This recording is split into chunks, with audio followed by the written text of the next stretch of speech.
Mesdames, Messieurs, chères Revinoises, chers Revinois, nous sommes à 4 jours du second tour des élections municipales pour Revin.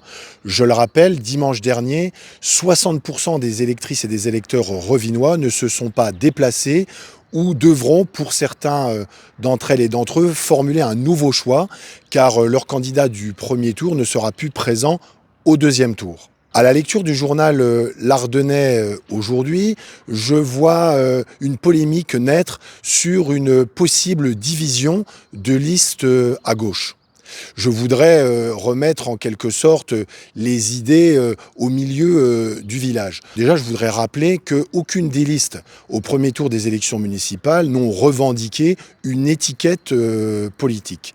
S'agissant de la liste Revin au cœur, tous ensemble, je crois qu'une sensibilité politique se caractérise à la fois par un contenu et par les femmes et les hommes qui incarnent ce contenu. Pour le contenu, nous sommes pour le retour d'un centre social à Revin. Nous sommes pour un élargissement à l'ensemble de la commune d'une aide aux devoirs. Nous sommes pour un retour régulier via des référendums locaux auprès des Revinoises et des Revinois, pour notamment arbitrer de possibles futurs investissements pour la commune.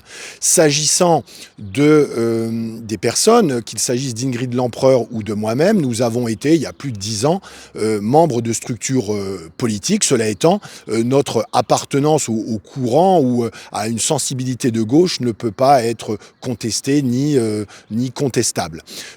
Pour M. Urban, si j'en crois ses postes réguliers en soutien du maire de Cannes, M. David Lisnard, ou de sa future première adjointe, qui est conseillère municipale sortante de la majorité de M. Daniel Durbec, eh bien, clairement, la sensibilité est une sensibilité de droite.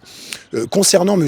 Jagelski, qui a eu par le passé un investissement au sein du Parti socialiste, je vois également que son futur premier adjoint a été un collaborateur d'un député de droite. Il est également conseiller municipal délégué avec rang de maire adjoint sortant de la majorité de M. Durbec. Et donc la liste de M.